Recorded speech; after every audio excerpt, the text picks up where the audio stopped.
Sa ngalan ng Ama, ng Anak at ng Espiritu Santo. Amen. Ama naming Diyos na makapangyarihan sa lahat, Yahweh, maraming salamat, Ama. Muli niyo kaming pinagkatagpo at pinagsama sa dakong lugar na ito upang ikaw ay aming mapapurihan. Salamat sa pagkakataong muli naming makakapakinig ng iyong salita. Dalangin namin na ito po ay maghatid sa amin ng kalakasan at kaliwanagan. Ano man po ang mga panghihina, panlulupaypay na aming mga nararanasan, Panginoon, kayaan niyo po na iyong salita ang siyang magbigay sa amin ng ibayong kasiglahan. Ano man ang mga karamdaman ng aming katawan, makaranas nawa kami ng himala ng pagpapagaling na nagmumula sa iyo. At higit sa lahat, O Diyos, ano man po ang mga bagay na nagbibigay ng agam-agam sa aming isipan, hayaan niyo po na ang iyong salita ang siyang magbigay ng liwanag sa bawat isa sa amin.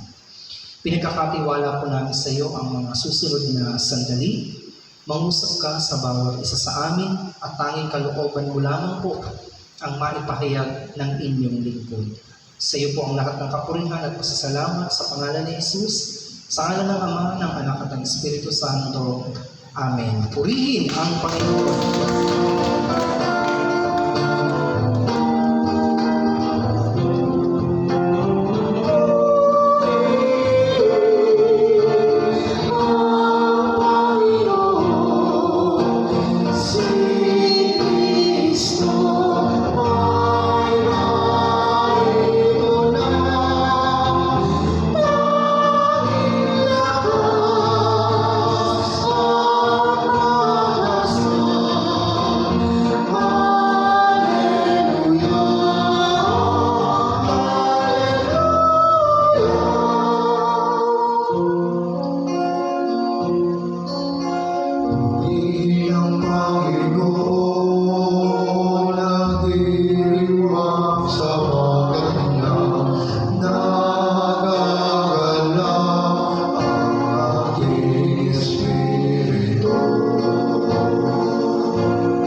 may dalang Biblia, kayo po'y aking inaaniya na itibuksan sa Ebanghelyo ayon kay San Mateo, Kabanatang 22, talatang 1 hanggang 14. Let's take our reading to the Gospel of St. Matthew, chapter 22, verse 1 to 14. Muling nagsalita sa kanila si Jesus sa pamamagitan ng talinghaga. Sinabi niya, ang kaharian ng langit ay katulad ng isang haring nagdaos ng isang handaan para sa kasal ng kanyang anak na lalaki. Isinugo niya ang kanyang mga lingkod upang tawagin ang mga inanyayahan, ngunit ayaw nilang dumalo. Muli siyang nagsugo ng ibang mga lingkod at kanyang pinagbilinan ng ganito. Sabihin niyo sa mga inanyayahan na nakahanda na ang mga pagkain. Kinatay na ang aking mga baka at mga pinatabang guya at handa na ang lahat. Halina kayo. Ngunit hindi ito pinansin ng mga inanyayahan. Sa halip pumunta sila sa kanilang lakad. May nagpunta sa kanyang bukid at mayroon namang nag-asikaso ng kanyang negosyo. Sinungga ba naman ng iba ang mga lingkod, hinamak at pinatay? Galit na galit ang hari, kaya't pinapunta niya ang kanyang mga kawal upang puksain ang mga mamamatay taong iyon at sunugin ang kanilang lungsod. Pagkatapos sinabi niya sa kanyang mga lingkod, nakahanda na ang mga pagkain, ngunit hindi karapat-dapat ang mga inanyayahan. Pumunta kayo sa mga pangunahing lansangan at inyong anyayahan sa kasalan ang lahat ng makita ninyo. Pumunta nga sa lansangan ang mga lingkod at isinama nila ang lahat ng kanilang natagpuan. Masasama't mabubuti at napuno ng mga panauhin ang bulwagang pangkasalan. Pumasok ang hari upang tignan ang mga panauhin. Nakita niya ang isang taong hindi nakadamit pangkasalan. Tinanong niya ito, kaibigan, bakit ka pumasok dito nang hindi nakasuot ng damit pangkasalan? Hindi nakasagot ang tao, kaya't sinabi ng hari sa mga lingkod, talian niyo ang kanyang kamay at paa at itapon siya sa kadiliman sa labas, do'y magnanangis at magnangalit ang kanyang mga ngipin. Pagkatapos nito'y sinabi ni Jesus, marami ang tinatawag, ngunit kakaunti ang pinili. Mga minamahal kong magulang at kapatid, ito po ang mabuting balita ng ating kaligtasan. Palakpakan po natin ng malakas ang kanyang salita. Praise God. Pag na po kayo magsuko, mga kapatid ko kay Kristo. Bago ako magsimula, sino po dito ang, thank you brother, sino po dito ang nakaranas ng ikasal or may ikakasal sa kanyang anak? Yung magpapakasal ka na nga lang, mai-stress ka pa. Diba? Minsan ho, sa mga abay, dyan nagmumula yung stress. Yung meron ka ng naka-ready na motive, papakialaman. May naka-ready ng design ang mga gown ng abay, pero may mga abay na may sariling gustong design. At may mga ninong at ninang na masyadong pag-VIP. Isipin mo yun, yung ikakasal ka na tapos problema ka pa. May stress ka pa doon sa coordinator ng nag-aayos ng iyong kasal, mga kapatid. Kasi matatapos na yung seremonya, yung reception ay hindi pa prepared, mga kapatid. Marami pang pagkain ang hindi na ilalagay. Pero alam niyo po, dito po sa parable na ibinahagi po ng ating Panginoon, wala pong expenses na gagastusin yung mga taong inanyayahan. At wala rin pong mako-cross off the list doon sa listahan ng mga inimbitahan. As long as kaya nilang dalhin ang kanilang sarili, sila po ay welcome doon po sa bulwagan ng hari, mga kapatid. So ito pong klase ng kasalan na ito ay hindi basta ordinaryong kasal. Ang ikinakasal po dito ay anak ng isang hari. So you can imagine kung gaano ito kagarbo. Ito po ay isang royal wedding, mga kapatid. Amen? Pero ang nakapagtataka, sa dinami-dami ng mga inanyayahan, ay halos walang pumunta po doon sa piging o sa handaan, ipinaghanda para sa kasal ng anak ng isang hari, mga kapatid. So dito po, ipinakikita ng Panginoon na ganun talaga Ang Diyos, nag-aanyaya siya sa lahat ng tao, pero iilan lang talaga ang tumutugon sa panawagan. Ang mensahe po natin may pamagat po na The Parable of the Wedding Banquet, mga kapatid. So ito na po yung ikatlong pagtuturo ng Panginoon gamit ang talinghaga, mga kapatid ko kay Kristo. Una po, doon sa Parable of the Two Sons, na parehas niyang inutusan. At ang sabi ng isa, ayaw niya. Sabi naman ng isa, susunod siya, pero hindi niya ginawa. At yung nauna, bagamat siya ay tumutol na hindi siya pupunta, but at the end of the day, siya yung gumawa sa bukirin ng kanyang ama. Na ang tinutukoy ng Panginoon, sabi niya doon sa mga religious leaders, mauuna pang makapasok sa area ng langit yung mga prostitute at tax collectors kaysa sa inyo. And then, nung nakaraan naman pong gospel, mga kapatid, tungkol naman po doon sa mga wicked tenants na nagpasugo ang may-ari ng lupa, ng ubasan, para kumuha ng mga porsyento doon sa inaning ubas, mga kapatid. Ngunit, ang ginawa po ng mga tauhan na napagkatiwalaan ng may-ari ay ginulpi, binugbog yung mga servants na ipinadala at pati na yung anak ay kanilang pinatay. So, naglalarawan din po na ganun din ang gagawin ng mga religious leaders dahil sa inggit nila sa ating Panginoon, magagawa nila itong ipapatay kahit wala itong kasalanan, mga kapatid. Now, dito naman po sa Ebanghelyong ating binasa, sinasabi ng Panginoon na oo, maraming tinatawag.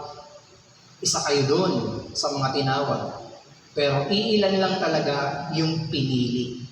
Amen, mga kapatid ko kay Kristo. Now, mag-focus po tayo dito po sa dalawang bagay na nangyari, mga kapatid. Una, doon po sa mga nag-refuse na dumalo sa kasalan ng anak ng hari. At pangalawa naman po, ay doon naman sa nagpunta, ngunit hindi naman nakasuot ng damit pangkasalan. So, unahin po natin yung mga taong nag-refuse na dumating o pumunta sa panawagan po ng hari. So, the king makes repeated invitation.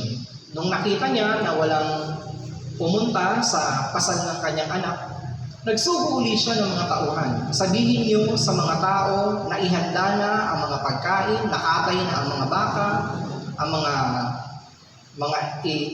mga ihahanda na mga kakainin, dadalhin na lang nila yung kanilang katawan. But after all, mga kapatid, ay wala pong pumansin sa panawagan po ng hari na ito. So, kung titingnan natin maigi, mga kapatid ko kay Kristo, hindi siya unusual na pangyayari kasi pag hari kasi ang nag-invite, hindi mo yan pwedeng hindian. Amen? Kasi kapag hindi ka tumugon sa invitation ng isang hari na nakakasakop sa iyo, yan ay pagpapakita ng rebellion. Di ba po? Nasasakop ka ng kanyang authority, nasasakop ka ng kanyang memorandum. 2 beses pa siyang nagpasugo ng mga lingkod, but after all, walang tumugon sa kanyang pagpapaanyaya, mga kapatid ko kay Kristo. So, titingnan po natin yung kahalagahan po nung kasal ng anak ng hari. Ito pong okasyon na ito ay momentous. Ibig sabihin, napakahalagang pangyayari. Na kung iisipin mo, gaano kahalaga yung sinasabi mong excuse na yung isa may inaasikasong negosyo at yung isa naman ay pupunta sa kanyang bukirin. Kung susumahin, mga kapatid ko kay Kristo, ang bukid, pumunta ka sa hindi doon sa paanyaya ng hari. Pagbalik mo, nandun pa rin naman yung bukid mo eh. Di ba po? Yung negosyo mo, pumunta ka sa hindi doon sa invitasyon ng mahal na hari. Andiyan pa rin naman yung negosyo mo.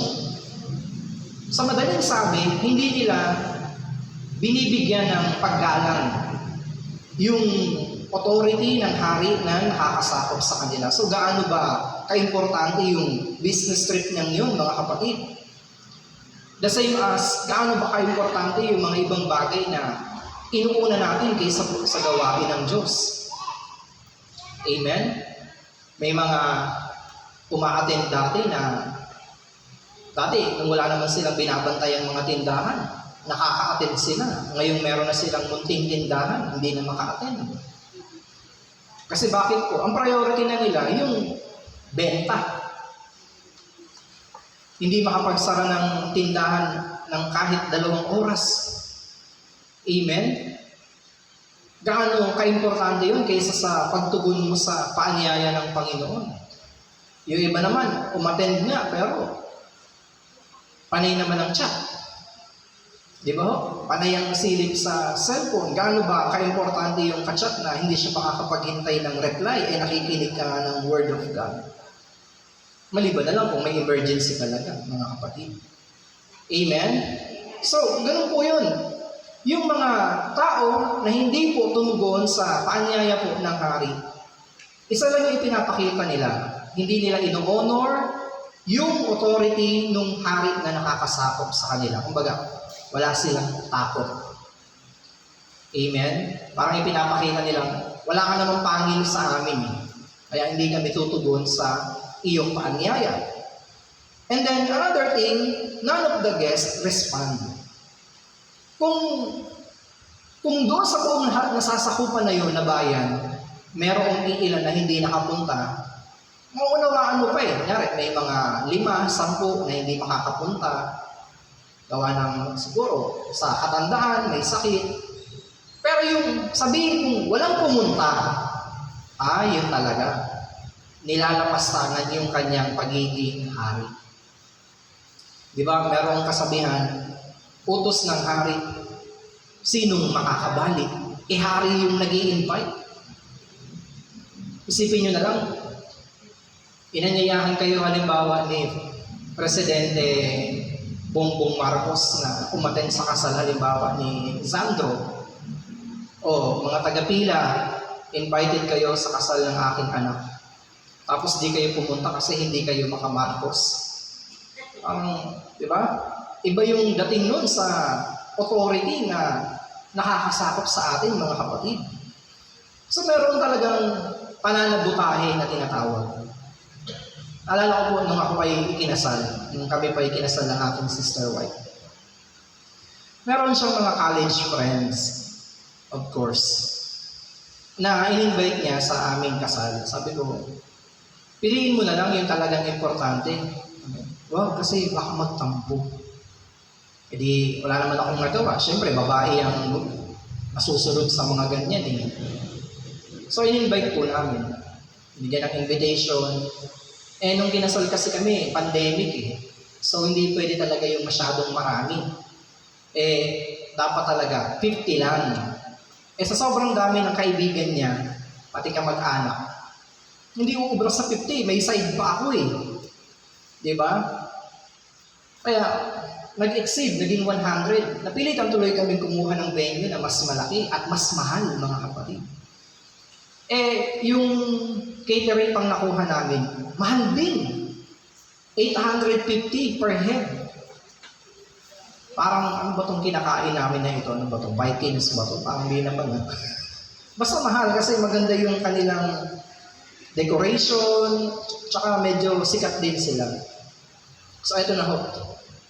In-invite niya yung kanyang mga college friends at na-occupy nito yung 2 table na kada table yata ay 8 o 6, hindi ako nagkakamali. So, mga pumapatak ng 15 person, 850 per head yun, mga kapatid. Alam nyo, nung araw na ng kasal namin, ni isa, walang pumunta. Opo, kaya, yung reception, puno yung kabila, bungi. Kung bangka, tataob. Kasi, kulang dito nasira yung ayos ng lamesa. Di sa loob-loob ko lang. Di sana pala, in-invite ko na lang yung mga mas importanteng tao kaysa sa mga college friends niya na tinabla naman siya pagdating ng oras.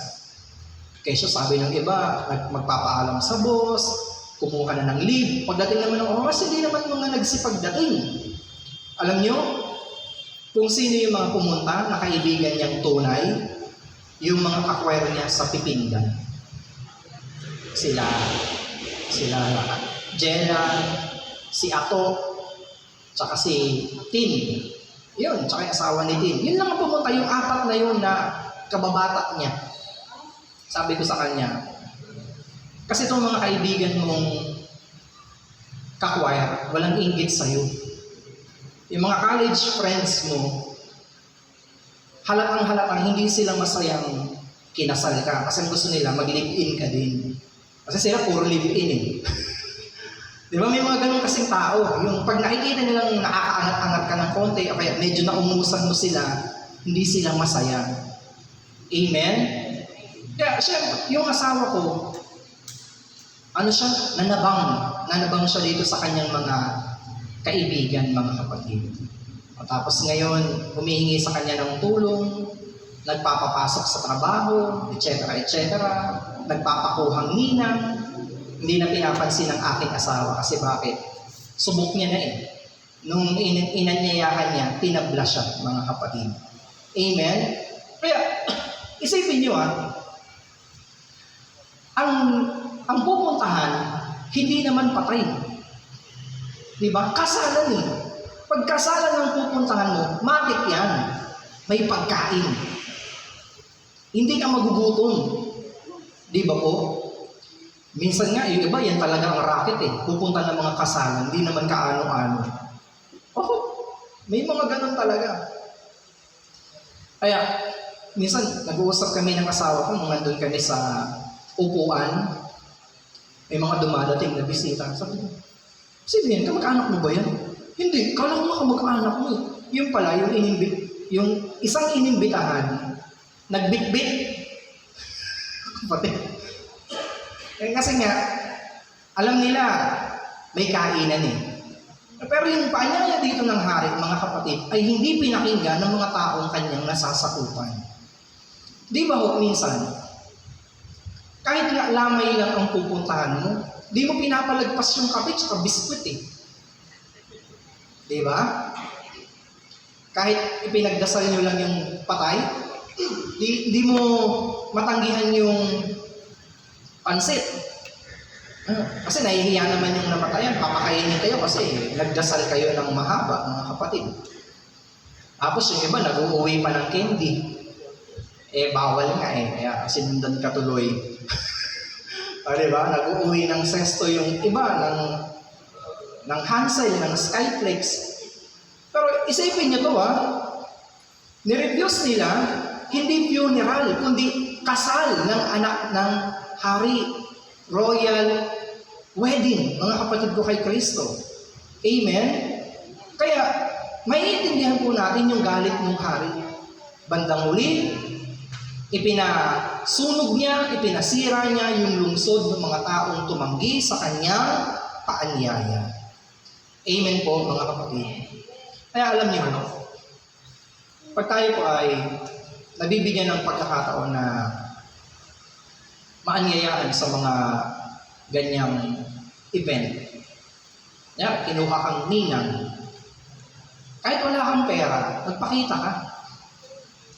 Kasi, hindi ka lang naman kinuhang ninang dahil may ibibigay ka eh. Kundi nakikita ka as a spiritual person na pwedeng gumabay sa kanila bilang mag-asawa.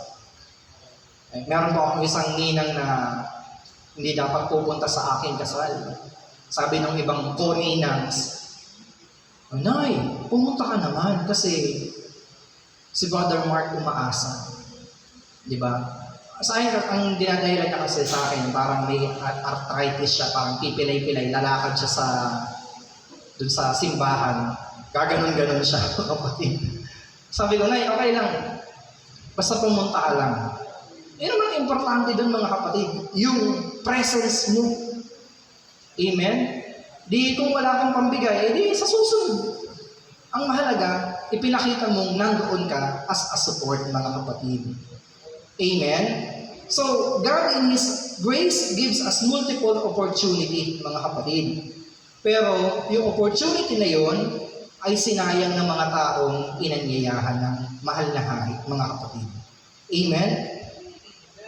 Sabi po sa isang translation, yung refuse to come, natatranslate siya as Their will was set against it. Kumbaga, talagang ipinapakita nila yung pagtutol nila doon sa paanyaya ng hari, mga kapatid. Parang nagpatawag ka ng meeting, walang pumunta miski isa, binoycott ka. Ganun. Amen? Amen po. Nandiyan pa ba kayo? Naalala ko tuloy yung isang gawain na bubuksan sana namin sa isang parte sa Quezon Province. Teka lang po, inom muna ako.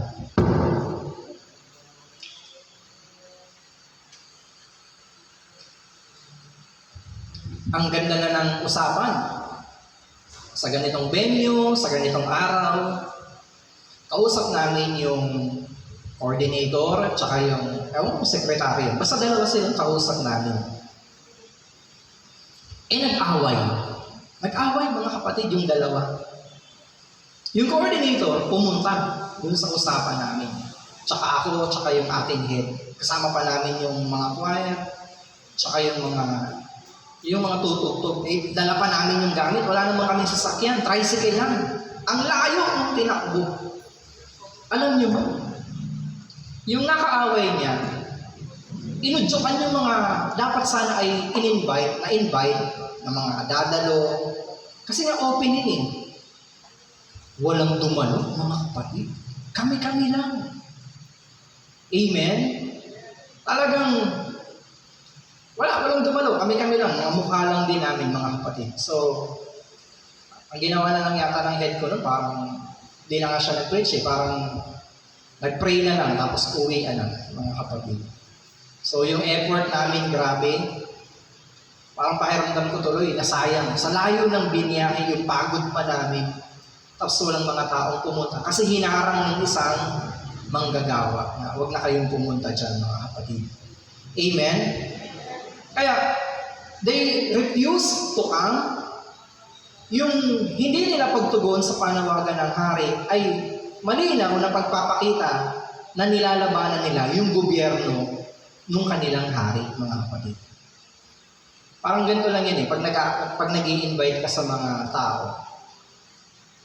Pag ang sinasabi sa'yo ay titignan ko, wala, di talaga pupunta yun.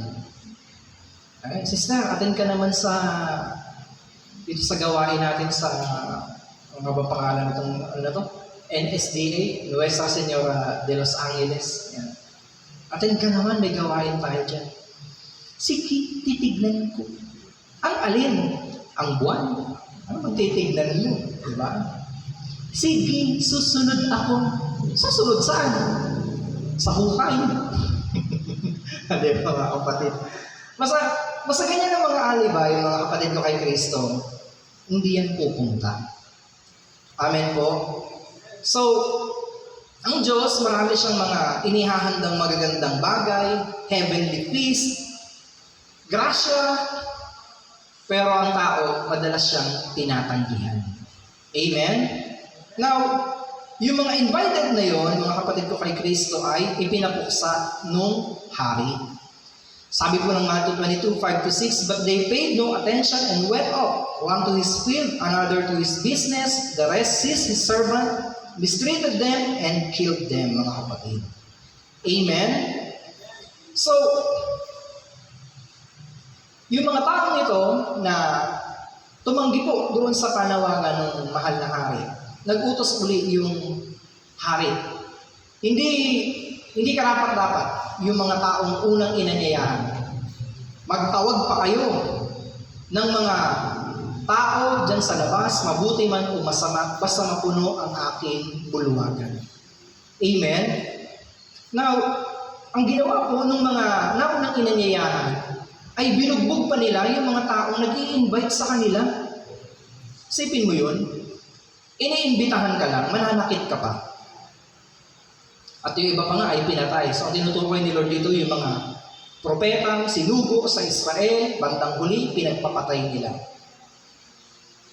Tayo minsan, porket hindi natin kasama sa pananampalataya o hindi natin kasama sa isang simbahan, may mga nagbabahay-bahay dyan, mga mahahaba ang palda, mahahaba ang buhok, aabutan ka ng flyers. Aabutan ka ng mga babasahin. Inaabutan ka lang naman, pero ang sungit mo. Magtatao po sa bahay mo, tao po, pwede ko ba kayong share ng salita ng Diyos? Dinadabugan mo ng pagpapalagapak ng pinto. Bakit? Ano bang dinala niya? Di ba salita pa rin naman ng Diyos yun? Tingnan niyo pagdating sa mga ganitong tao na ang daladala po ay salita naman ng Diyos, very rude yung response ng iba sa atin. Amen? Ako, bilib na bilib ako sa mga taong kayang mag-preach sa palengke. Yung kahit walang nakikinig, talk lang sila ng talk. Bilib ako sa mga ganyan. Lalo na yung mga umaakyat sa bus. Yung habang umaandar yung sasakyan, gaganon-ganon sila, pero nagpipreach sila ng Word of God. Ako, mas gugustuhin ko lang yun ang umakyat kaysa badyaw na magbibigay sa'yo ng sobre. Pag di ka pa nagbigay, galit pa. Mas gugustuhin ko lang ang umakyat doon ay naghahayag ng salita ng Diyos kaysa ang umakyat ay hold-upper na tinangay ang mga cellphone ng mga pasahero. Di ba po? Pag ang tao po, ang daladala niya ay mabuting balita, inaanyayahan ka sa gawain ng Panginoon, ang bilis-bilis nating mag-refuse. Ang bilis-bilis nating tumanggi. Amen? Pero pag sa mga tropa mo, nagyaya ng inuman, kahit tulog, gigising. Di ba po, mga kapatid? Pag mga gawaing kalokohan, sabi ng katsak, walang tao sa bahay. Nagpukumahog, pumunta, andito na ako. Sabi ng katsak niya, pumunta ka pa eh. Sabi ko nga sa'yo, walang tao sa bahay. Diba? Pagdating sa mga kalokohan, mabibilis. Pero pagdating po sa paanyaya ng mga gawain ng Diyos, ang dami nating alibay. Amen? Maglalaba, nag-aalaga ng apo. Diba? Nung wala ka pang apo, ang inaalagaan mo, anak. Lumaki na yung anak mo, nagkaanak na rin. Hindi ka pa rin maabala kasi nag-aalaga ka ng apo. Diba? Noong kahit na mga malalayo ang mga pupuntahan dahil willing ka naman, nakakadayo ka. Ngayon, wala na. Tamad na rin, mga kapatid. Amen?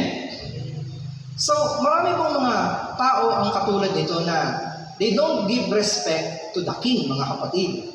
Kaya, ang hari po ay nag-execute ng judgment sa kanyang galit. So, the king was enraged. He sent his army and destroyed those murderers and burned their city. Amen? Ang paanyaya po, hindi lang siya basta inaanyayahan ka, hindi. It also serves as a warning. Diba? Inaanyayahan kita, ayaw mo, hindi, sige, ito ang consequence. Lahat naman yan may consequence, mga kapatid. Paalala ko po yung sharing ni Brother Rex America. Sa Ilocos siya tayo. May nag-uudyok sa kanya na mag-pray bago umalis, bago magmaneho ng sasakyan. Siya ang driver. Kaso parang na-carried away siya nung pamamasyal niya sa Ilocos. Doon sa Bigan, doon sa yung mga sinaunang bahay. Bumiyahe sila. Nakabangga siya ng tricycle.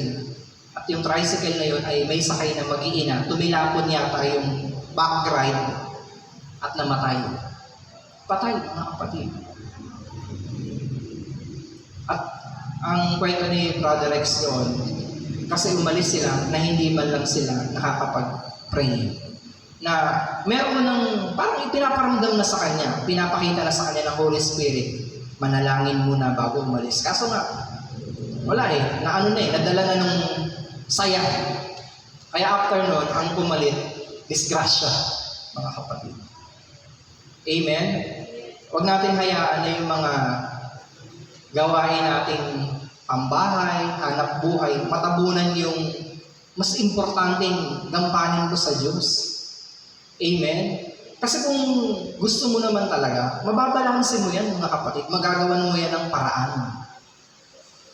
Kung pagod ka, galing sa trabaho, naantok na ako, edi sa gawain ka matulog. Sanay naman kami. Di ba, mga kapatid? Kung inaalala mo ay mga labada, ang labada naman lagi namang nandyan, hindi naman nauubos ang labada. Ako nga nagpaparkila na ako ng washing machine, hindi nauubos yung labahan namin. Sabi ko nung binata pa ako, mag-aasawa ako para may tagalaba ako. Bandang huli, ako rin yung labandero. Kapatid, lalo na nung nagkaanak ako. Yung anak ko kasi, 3 years old na, si Aliyah. Ako kasi masipag naman ako magtupi. Kasi nung bata pa ako, pag di maayos yung damit namin, binabalibag ng nanay ko yung drawer namin sa labas. Naalala ko, grade 5 ako, may crush na rin ako, kapitbahay namin. Binalibag ba naman ni mama yung drawer ko sa labas? Siyempre, sumabog yung mga brief ko doon. Nakatingin yung crush ko doon sa terrace. May baha, umaagos, habol-habol ko yung mga damit ko. Hiyang-hiya ako, siyempre, teenager na ako Kaya, mahilig akong magtupi. Ngayon, nagkasama na ako, may anak na ako. Yung anak ko naman, kada tupi ko, isasabog. Yung drawer, gagawin niyang bangka. Kasi sakay daw siya ng boat. Tapos yung nasa cabinet na nakasalansa na, itatapon niya lahat kasi maglalaro siya ng tago-taguan. Wala siyang mapagtaguan. Kaya lahat ng tinupi ko, ikakalat. Sa inis ko nga. Pagkalaba, sampay, wala nang tupian yun hanggang suotin na lang ulit. Ganun din naman Kasi hindi ko na siya mapapriority kasi may iba akong mas mahalagang gagawin. Nag-outreach ako. Nagkakanta kami ng NPG. May mga meeting. Uunahin ko pa ba yun? Pag uwi ko naman, nandun pa rin naman Amen? Kaso tayo nga, naipagpapalit natin yung mas mahalagang bagay kaysa dito sa mga bagay na hindi naman ganun kahalaga talaga. Although mahalaga rin, pero mas mahalaga to. Yung sa gawain ng Diyos. Amen po, mga kapatid. Inuuna natin minsan yung mga bagay na pangsarili na pagkakagastusan. Pero pag sa gamit ng gawain, ang kure-kuripot natin. Di ba po? Pag sa cellphone, makakabili ng brand new, 15,000, 16,000. Pero hindi makabili ng mic. Di ba? May mga gawain na kahit wala ka namang sipon, para kang ngungo. Opo. May mga gawain na pag nagtutuka, kala mo nasa loob ka ng kuweba Amen po, ma. Para kang si Squidward. Parang laging may torotot yung ilong mo. Kasi, pagdating sa gawain ng Diyos, yung iba, hindi nila priority. Amen? Kung ano na lang yung mga nandyan, yung mga butas-butas na speaker, diba? Pag tumunog yung speaker, basag-basag, tok-tok, parang mga ganun-ganun. Kala mo may nagsasangag. Diba? Pero umattend ka ng mga concert sa mga banda, sa mga makamundo. Pag dumagundong, kala mo talaga lumilindol yung lupa. Ang gaganda ng quality. Makamundo yun Bakit? Kasi maraming tao, kahit sabihin nagsisimba, pero pagdating sa gawain ng Diyos, hindi nila pinaprioritize. Magbibigay sa offering, nadukot si Ninoy, binalik. Ang kinuha ay si Manuel L. Quezon. Diba, mga kapatid ko kay Cristo? Amen? Now, na-extend po yung paanyaya. At ang sabi po doon, lahat ng inyong makita sa mga lansangan ay inyong papuntahin. Nang sa gayon, mapuno yung bulwagan, mga kapatid ko kay Cristo. So, nag-gather, mabuti at masama ay pumunta, mga kapatid ko kay Cristo. Now, pagdating po doon, nagsiyasat yung hari at nakita niya na mayroong mga pumunta na hindi po nakadamit pang kasalan. Amen? Ano po ang problema doon? Siyempre, kasalan yun pupunta ka, ang ayos mo, para kang clown. Diba? Kahit naman sino, mako-offend. Sinabi na nga ng bride, ang aking pong motive, ang aking team ay aqua blue. Naku naman, may umarin, all black. Ito mo, ikakasal yung tao. Ang ganda ng mga damit, makulay, light, tapos biglang may a-attend na all black. Diba? Tapos may pang kulambu dito na akala mo namatayan. Yung pala, ex pala nung ikakasal. Kaya pala ganun ang suot, mga kapatid. Amen? So, yung nagpaanyaya, syempre, mababastos. Kasi kasalan yun eh. Tapos pupunta ka, ang suot-suot mo, hindi mo man lang ayusin. Amen? Siyempre, bilang respeto doon sa nagpaanyaya, ibabagay mo rin yung iyong kasuotan doon sa okasyon. Alam niyo ba, maraming mga attendees kung minsan, attend ng gawain. Kala mo, bibili lang sa tindahan. Di ko naman sinasabing magsuot ng marangya. Pero, isipin mo yun, aharap ka sa Diyos. Tapos, kaya nga merong dress code ang mga parokya eh. Diba? Kung sa iba, kita nyo sa iglesia, magta-traffic lang, nakabarong. Hindi nyo nakikita yung mga traffic enforcer nila, may mga suot na vest, pero yung loob, mga nakabarong, mga naka-white, mga naka-leather shoes. Diba? Dito naman sa atin, may mga nakikita ako umahayog minsan. Nagpipreach, naka-rubber shoes. Iniisip ko tuloy, pwede pala umayo ng naka-rubber shoes. Na naka-maong. Kasi ang alam ko talaga, slacks eh. Tsaka leather shoes, black shoes. Mga kapatid. Kaya ngayon, nagbaba ng memo ng mga preacher, naka-white barong. Slacks, hindi maong. Amen? Kasi nga, ano ka eh, ang dala-dala mo ay mabuting balita, hindi ka naman magpapataya ng loto eh. Di ba?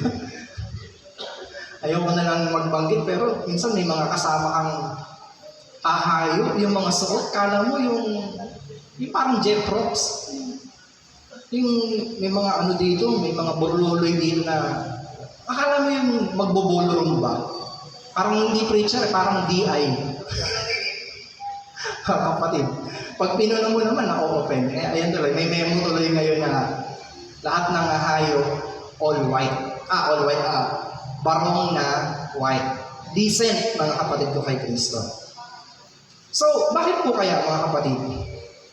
Sapagkat, ito po ay pagpapakita ng respeto doon sa may okasyon, doon sa ikakasal. Sabi po ng Revelation 19:6-9, magalak tayo at magsaya, luwalhatiin natin siya sapagkat sumapit na ang kasal ng kordero, inihanda na ng kasintaang babae ang kanyang sarili. Binihisan siya ng malinis at puting-puting lino, at ang lino ay ang mabubuting gawa ng mga hinirang ng Diyos. So yung damit pangkasal na tinutukoy dito, binibihisan ka ng clothes of righteousness, of holiness.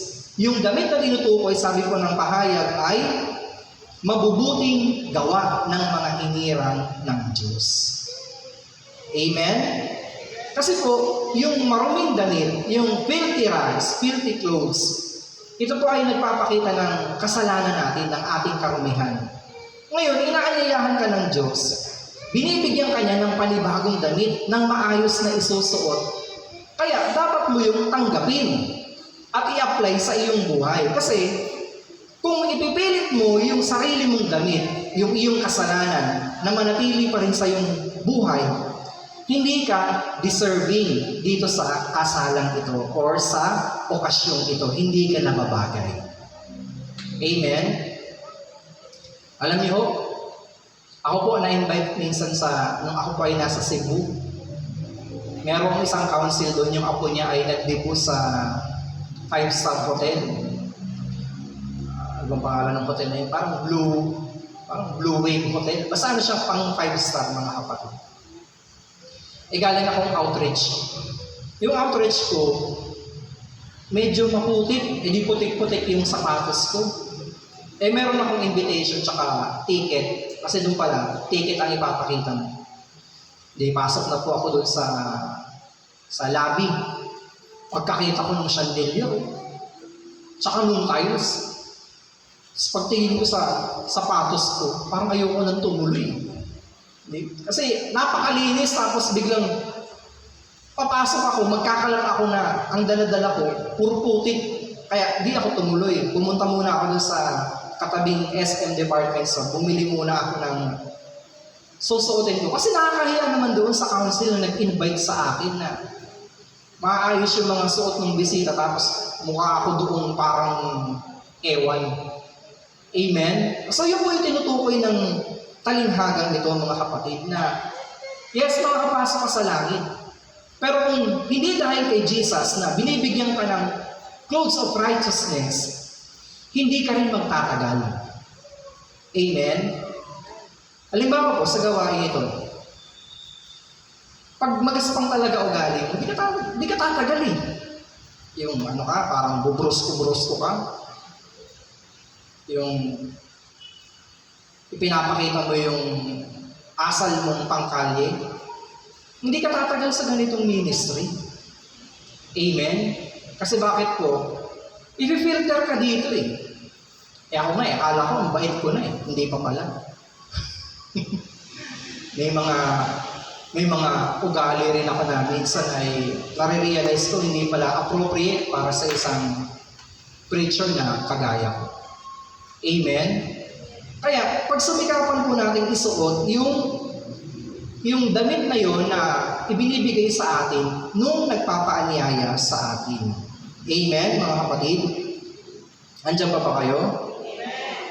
So, yung filthy clothing, mga kapatid, sa Bible po, ito po ay sumisimbolo sa kasalanan ng tao, na kapag ayaw niyang hubarin, ibig sabihin, ayaw niya pa rin tantanan yung kasalanan iyon. Sabi po ng Isaiah 61 verse 10, buong puso akong nagagalak kay Yahweh, dahil sa Diyos ako'y magpupuri, sapagkat sinuotan niya ako ng damit ng kaligtasan at balaban ng katuwiran. Amen, mga kapatid? So kung yun po ang gusto ipasuot sa atin ng Diyos, tanggapin po natin nang sa gayon bumagay tayo sa kanyang okasyon. Amen? Itinutuwid ka, magpatuwid ka. Binabali yung mga sungay natin, ipatanggal na natin kasi hindi ka kakasya eh. Nakikita niyo yung mga moose sa ibang bansa. Minsan kasi yung mga sungay ng mga to, kalat-kalat, yung sobrang laki. Malaki pa sila sa sa mga sasakyang 4x4. Pag tinignan mo sila na magkakasama, parang kalang ordinaryong usay. Pero pag kinumbine mo na siya, sa laki ng tao, Diyos ko po, napakalaki ng mga moose na ito, ng mga elk, mga kapatid. Lalo na kapag mating season, yung nagpaparami sila. Naku, very dangerous, tumatawid sa mga kalsada. May mga fence. May mga, tawag nito, may mga alambre. Minsan, pag mating season, nag-aagawan sila sa magiging kapartner na babae. Yung dalawang lalaking malalaking mga moose, nagsusuwagan mga kapatid, nagsusungayan. Minsan, naglalaban sila sa pagitan ng mga boundary ng mga fence, nagtatagpo sila doon. Alam niyo po ang nangyayari sa mga sungay nila? Bumubuhol doon sa mga fence hanggang sa mamatay na sila doong dalawa. Amen? Ngayon, tayo, ang Diyos hanggat maaari, binabali yun sa atin. Amen? Makipot ang daan. Ngayon, kung may mga sungay-sungay tayo, paano nga naman tayo kakasya? Magagaya tayo dun sa mga moose na masasabit doon sa mga wire at kakamatayan na yun, mga kapatid. Amen? So the parable teaches about the importance of accepting and responding to God's invitation. Kung yung hari nagalit at ipinapuksa niya yung mga taong yun na hindi siya pinagbigyan sa kanyang paanyaya, sino ba naman tayo para tanggihan yung paanyaya ng Diyos sa ating buhay. After all, huwag kang masanay na lagi kang ini-invite. Baka dumating yung panahon, pabayaan ka na lang. Dati nung naglalako po ako ng aking paninda, merong isang sister na nakita niya kasi yung sidecar ko, may nakalagay na karatula ng El Shaddai. Bless our business. Sabi niya, brother, nag-El Shaddai ka ba?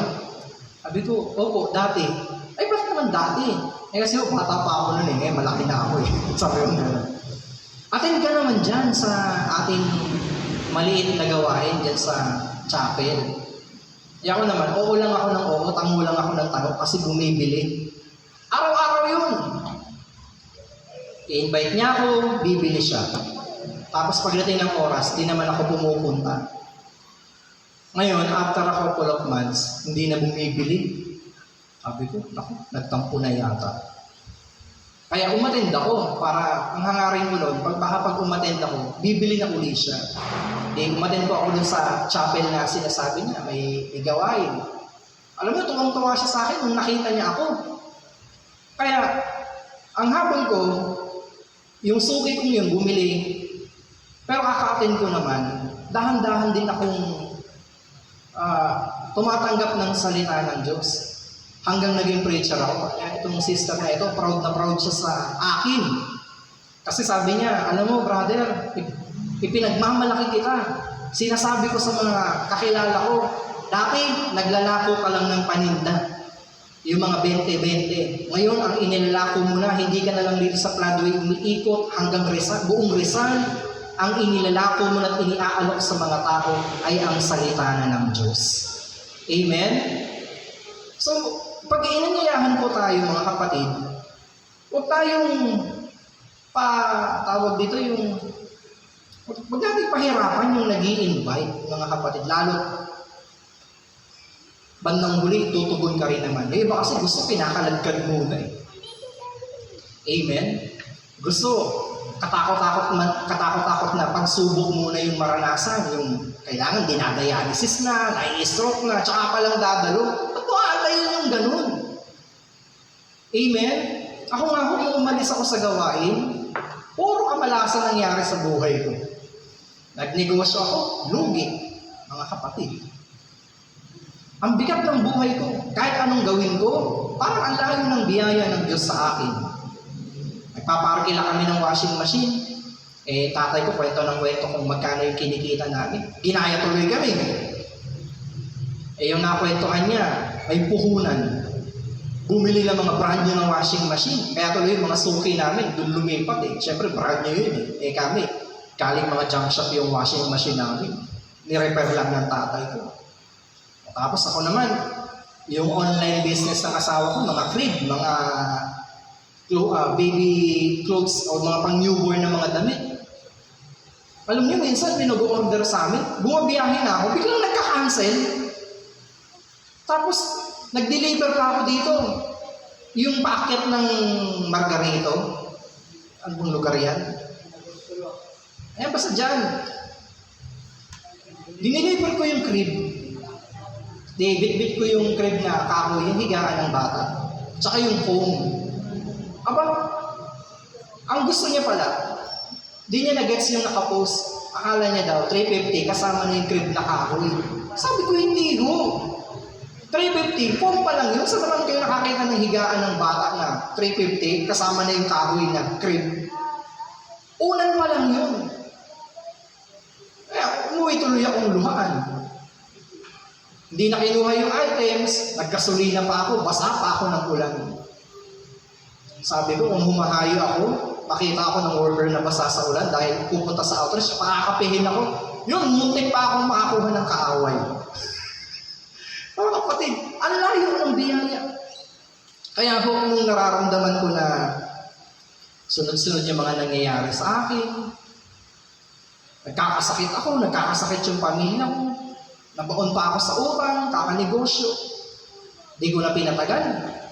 2 years pa lang akong wala sa gawain, bumalik agad ako. Binaba ko na yung pride ko kasi wala namang mangyayari, kaka-pride mo At saka alam ko naman sa sarili ko, dito talaga ako tinawag. Ba't ko papahihirapan yung sarili ko? Nagpe-preach ako dun sa amin.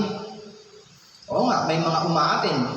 Hindi ko naman masabing hindi na ako preacher ng Elshot. Kaya lang naman kasi nakikinig yun kasi alam na preacher pa ako eh. Diba? Parang naglolo ko lang ako sa kanila.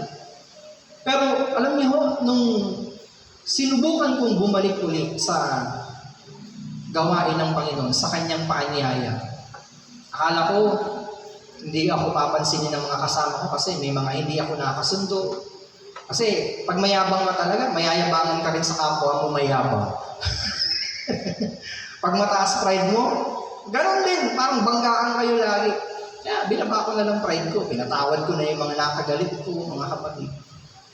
Madaling sabi, simula po nung bumalik uli ako sa gawain, unti-unti naramdaman ko ulit yung pagbuhos ng biyaya. Although hindi mo naman habol talaga yung biyaya, ang sa akin lang, peace of mind. Matahimik na yung isip ko, at saka, alam ko naman talaga tinatawag talaga ako ng Lord sa gawain ito. Kaya, hindi ko na pinahirapan sarili ko. Pinagbigyan kong muli yung paanyaya ng Panginoon at doon ko rin naranasan, bagamat ako'y nagkasala, hindi man ako karapat-dapat, ngunit binigyan ko rin ng pagkakataon ng Diyos na makadulog sa kanyang hapagkainan. Amen? Tayo po ay magsitayo sa kanyang presensya. Panginoon, napakabuti mo. Hindi man kami karapat-dapat, ngunit binibigyan niyo kami ng pagkakataon makapaglingkod sa iyong gawain. Ang pagpupuri namin, Panginoon, ay para lamang sa iyo.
Sa'yo lamang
sa'yo lamang iaalay ang papupuri pasasalamat ay sa'yo lamang nararapat ang tunay na awit at pagsambay sa'yo lamang iaalay, Jesus. Salamat Panginoon sa inyo pong paanyaya. Hindi man kami karapat-dapat, ngunit naging marapat dahil sa iyong habag at biyaya. Maraming salamat po Panginoon sa mabuting balita na aming napagsaluhan. Nawa po kami ay napagpala Panginoon at dalangin namin Lord na kami ay maging instrumento rin upang marami pang tao ang aming mahikayat na dumulog sa iyong bulwagan Panginoon. Makaranas sila ng iyong pagpapala, ng iyong pagpapagaling, ng iyong mga himala. At dalangin namin, Ama, na sa kasalang aming mga pinupuntahan, Panginoon, isuot namin ang tamang pananamit, Lord, ang clothes of righteousness sa paglilingkod na aming ginagawa, ay maisabuhay namin ang kabutihang asal, Panginoon, at huwag namin pairalin ang mga sarili naming mga dunong, bagkus ang kalooban mo ang siyang mapangyari sa aming mga buhay. Pagpalain niyo po ang gawa nito sa lugar po ng Nuestra Señora de los Angeles Parish, Panginoon. Lalo't higit lahat, Lord, ang mga patuloy na ginagamit mo sa ubasang ito, sa mga choir, manunugto, core group, Panginoon. Dalangin ko anuman po ang kanilang mga sakripisyong ginagawa para maitaguyod ang gawain sa lugar na ito. Patuloy niyo pong ibalik sa kanila ng siksik, liglig at umaapaw na biyaya. Kaya din po, Panginoon, ang mga nagkikibit-balikat sa mga paanyaya ay muli niyo pong paalalahanan, Panginoon. Lalo na po ang mga pinagpala niyo sa lugar na ito, O Diyos, makaalala sila ng kanilang tipanan sa iyo sa lugar na ito, Panginoon. At dalangin namin, Lord, na patuloy na marami ka pa pong ipadalang mga maglilingkod sa ubasang ito ng pila. Dalangin ko, O Diyos, anuman po ang kanilang mga kahilingan sa gabing ito, uuwi silang answered prayer na sa pangalan ni Jesus. Ang mga may karamdamang iniinda sa kanilang katawan, ang inyo nawang mapagpala at mapaghimalang kamay ay abutin sila, Panginoon, at makaranas sila ng himala ng pagpapagaling at kalakasan na nagmumula sa iyo. Kaya din, Lord, ang mga may problema sa kanilang mga tahanan, sa kanilang mga pamilya, Panginoon, dalangin kong paghariin niyo po ang pag-ibig na nagmumula sa iyo. Sa iyo po ang lahat ng kapurihan at pasasalamat sa pangalan ni Jesus, sa ngalan ng Ama, ng Anak, at ng Espiritu Santo. Amen. Pagpalain pa ang lahat ni Yahweh El Shaddai.